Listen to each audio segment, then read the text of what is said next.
माझे बाबा सांगायचे, भिंत म्हणजे घर नाही. वीट वाळू सिमेंट पाणी 4 गोष्टी एकत्र आल्या, पक्क्या झाल्या. आता तुम्ही किती दगड फेकून मारली तरी ती भिंत तुटणार नाही, कारण ती 4 वस्तू एकत्र आल्या.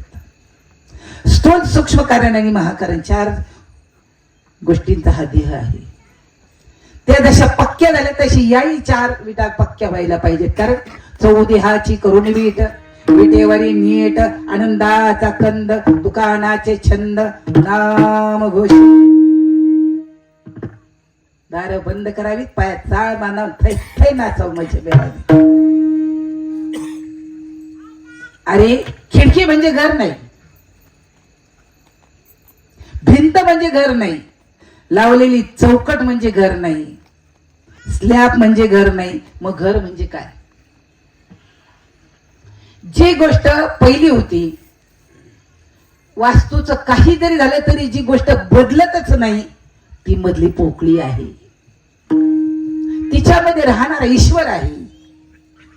ज्या ठिकाणी आता वास्तुशांतीची पूजेची मांडलेली आहे ना पोकळी, ते म्हणजे घर आहे. बाबा सांगायचे, आपण घर कशाला म्हणतो? दाबांचं घर बघ काही नवं बांधलेलं. या भिंती म्हणजे घर नाही, हे दिसणार शरीर म्हणजे ईश्वर नाही. देतो पाताची झाली, कर्माची गुणी गुंतली, भवतसे चाकी सुदले, जन्म मृत्यूच्या. पंचमहाभूताचं शरीर आहे, शिवाय त्याच्यामध्ये ईश्वर आहे.